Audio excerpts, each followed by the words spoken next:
Apakah kamu ingin menjadi seorang pemimpin? Kemampuan apa yang sudah kamu miliki? Apakah kemampuanmu akan bermanfaat bagi anggota? Apabila kamu ingin menjadi seorang pemimpin, kamu harus tahu siapa dirimu, apa kelebihan dan kekuranganmu. Hal ini akan bermanfaat agar kamu tahu kemampuan apa yang harus kamu kembangkan. Assalamualaikum warahmatullahi wabarakatuh. Halo anak-anak hebat, apa kabar? Bertemu kembali dengan channel Ibu Amelia Madonna. Baiklah, sebelum memulai pembelajaran, mari kita berdoa dulu menurut agama dan kepercayaan kita masing-masing. Berdoa mulai. Berdoa selesai. Anak-anak ibu, untuk menjaga kesehatan, kamu jangan lupa menerapkan 4M. Yang pertama, memakai masker. Yang kedua, mencuci tangan dengan benar. Yang ketiga, menjaga jarak. Dan yang keempat, menghindari kerumunan agar kita semua terhindar dari virus corona. Hari ini kita belajar tema 7 kepemimpinan, subtema 3, ayo memimpin. Pembelajaran 1, tonton sampai habis ya, jangan di skip. Tujuan pembelajaran kita hari ini antara lain sebagai berikut. Anak-anak hebat, mari kita baca teks berikut berjudul Semut dan Belalang. Di bawah terik matahari, barisan semut berjalan rapi menuju sarang. Sudah puluhan kali barisan ini berjalan bolak-balik di bawah komando sang pemimpin. Setiap semut membawa bulir makanan di atas badannya. Tidak lebih dari 1 bulir dapat dibawa semut, hingga tak cukup sekali atau 2 kali mereka bolak-balik menuju sarang.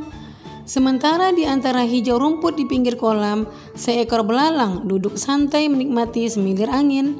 Terheran-heran ia menyaksikan barisan semut bolak-balik melintas di hadapannya.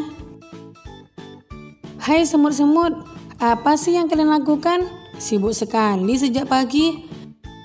Tidakkah mondar-mandir di tengah terik matahari membuat kalian lelah dan berkeringat? Seru belalang kepada barisan semut. Kami bekerja keras mengumpulkan persediaan makanan untuk musim dingin nanti. Barisan kami memang panjang, tetapi daya angkut kami tidak banyak. Oleh karena itu, kami harus mondar-mandir, ujar komandan semut menjawab belalang. Mengumpulkan makanan untuk musim dingin, repot sekali. Musim dingin kan masih lama. Sekarang nikmati saja teriknya matahari dan makanan yang berlimpah. Untuk apa sibuk dari sekarang? Ujar belalang sambil terkekeh menertawakan semut-semut. Hai belalang, harusnya kamu melakukan hal yang sama. Serangga seperti kita harus bersiap-siap menghadapi musim dingin. Nanti semua tanaman dan sumber makanan lain akan beku tertutup salju. Hembusan angin dingin juga akan membuat kita yang bertubuh kecil sulit keluar sarang untuk mencari makan, balas komandan semut. Benar belalang, harusnya kamu mengumpulkan teman-temanmu untuk bekerja sama, mengisi barang dengan persediaan makanan. Justru karena musim panas masih panjang, kita masih punya banyak waktu untuk mencicil pekerjaan. Semut kecil menambahkan dari barisan belakang. Semua temanku juga sedang bersantai. Terserah kalian sajalah kalau ingin merepotkan diri, tukasnya. Begitulah adanya. Sepanjang musim panas, barisan semut sibuk bekerja, sementara belalang santai bermalas-malasan. Hingga tiba saatnya musim dingin, semut-semut nyaman, bercengkrama di sarangnya yang berlimpah makanan. Bagaimana dengan belalang? Ia meringkuk kedinginan dan kelaparan di balik dinginnya batu. Jika demikian, mana yang patut dijadikan teladan, semut atau belalang? Nah, anak-anak hebat, jawablah pertanyaan-pertanyaan berikut. Pertanyaan pertama, apa yang dilakukan sekelompok semut? Mengapa mereka harus melakukannya? Pertanyaan kedua, bagaimana menurutmu sikap belalang? Pertanyaan ketiga, Bagaimana cara semut bekerja? Pertanyaan keempat, nilai-nilai baik apa yang bisa kamu teladani dari cerita tersebut? Nah, setelah kamu selesai mengerjakannya, cocokkanlah jawabanmu dengan jawaban berikut ini. Yang pertama, kelompok semut tersebut sedang bekerja mengumpulkan bahan makanan untuk bekal persediaan. Para semut melakukan hal tersebut karena pada musim dingin sulit untuk mencari makanan. Jadi, mereka mencari makanan saat makanan berlimpah. Yang kedua, sikap belalang itu pemalas, meremehkan segala sesuatu dan tidak menghormati para semut. Sifat belalang tidak patut ditiru karena akan merugikan diri sendiri dan yang lain.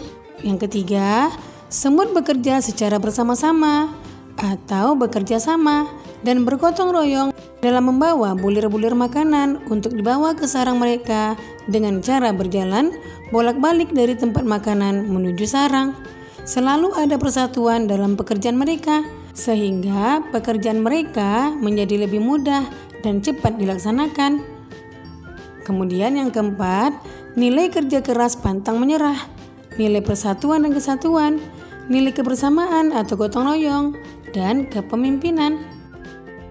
Kemudian, apa yang bisa kamu pelajari dari cerita tersebut? Ya, contoh jawabannya adalah pekerjaan akan lebih mudah dan cepat dilakukan dengan cara gotong royong atau kerjasama. Yang kedua, dengan persatuan dan kesatuan, tujuan bersama akan lebih mudah tercapai. Yang ketiga, dengan kepemimpinan yang baik, maka suatu perkumpulan atau organisasi dalam melaksanakan aktivitasnya akan lebih baik dan mudah, serta lebih mudah dalam mencapai tujuan bersama. Dan banyak lagi loh yang lainnya. Anak-anak hebat harus semangat ya.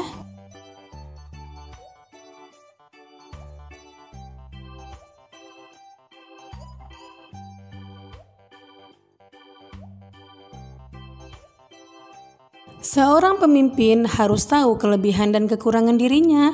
Semut mencontohkan kondisi dirinya yang tidak bisa bekerja di musim dingin. Untuk mengatasinya, semut bekerja di musim panas agar mereka tidak kelaparan di musim dingin. Semut tahu kelebihan dan kekurangannya. Ia tidak sombong. Nilai-nilai itulah yang harus dimiliki oleh seorang pemimpin. Apakah kamu tahu kelebihan dan kekuranganmu?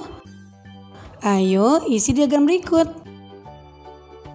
Nah, anak-anak hebat, kamu bisa memilih dari kelebihan dan kekurangan berikut ini.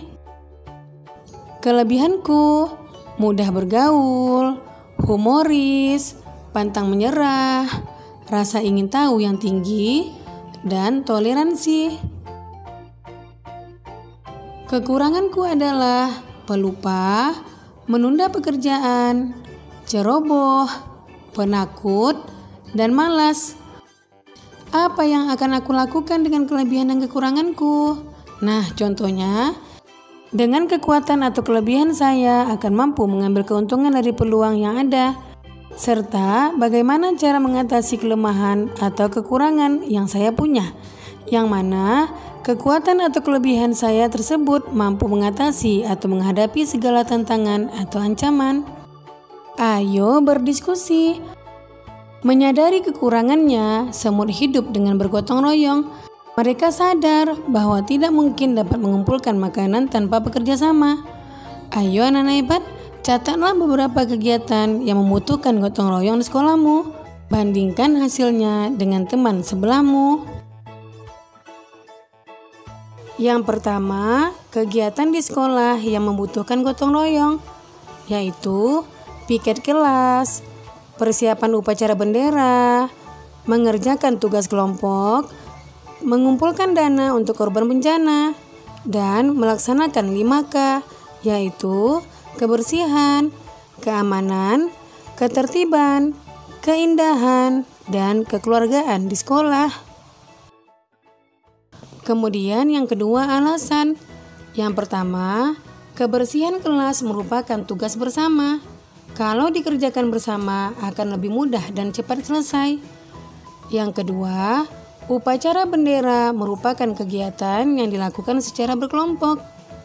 Yang ketiga, Jika kerja kelompok dikerjakan bersama-sama, maka hasil yang dicapai lebih bagus. Yang keempat, dengan mengumpulkan secara bersama-sama, maka pekerjaan lebih efektif. Dan yang kelima, pekerjaan cepat selesai. Yang kedua, muatan bahasa Indonesia KD 3.3 dan 4.3. Menggali isi teks pidato yang didengar dan dibaca. Tapi sebelum kita lanjutkan, jangan lupa kamu tekan tombol like, komen, share, and subscribe ya. Juga tekan tombol lonceng notifikasinya agar kamu tidak ketinggalan video-video pembelajaran terbaru dari channel Ibu Amelia Madonna berikutnya. Terima kasih. Nah, anak-anak hebat, tahukah kalian tentang koperasi? Bagaimana orang-orang di dalamnya bekerja? Apa manfaatnya bagi anggota? Ayo, bacalah teks berikut dalam hati dan pahami maknanya. Pause video ini apabila kamu belum selesai membacanya.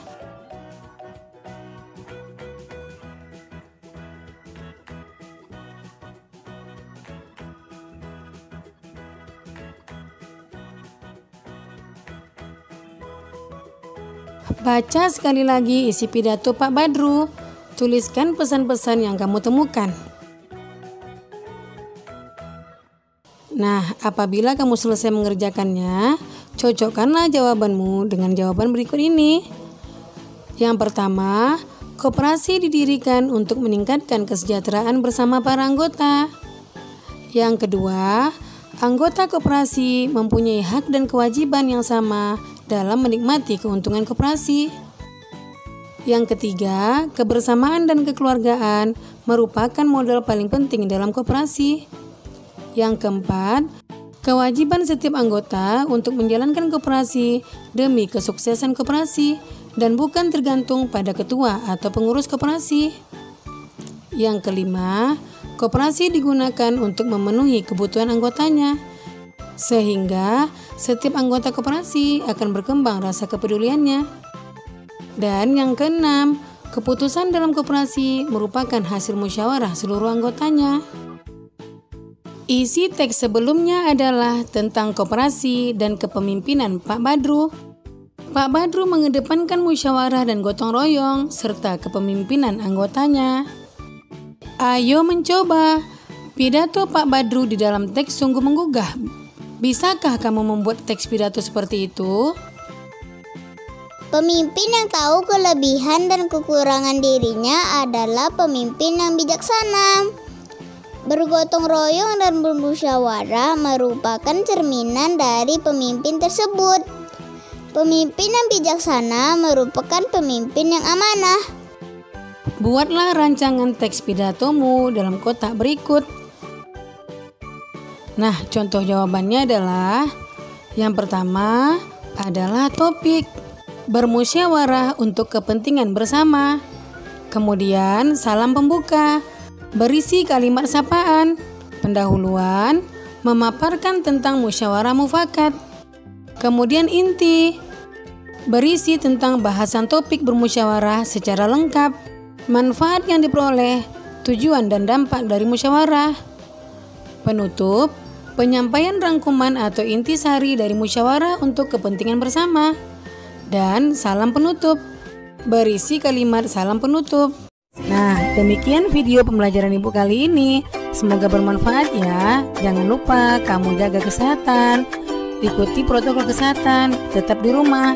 Dan semoga wabah COVID-19 cepat berakhir dan anak-anak Ibu bisa datang ke sekolah lagi, bertemu teman-teman dan guru yang dicintai. Sekian, Assalamualaikum warahmatullahi wabarakatuh.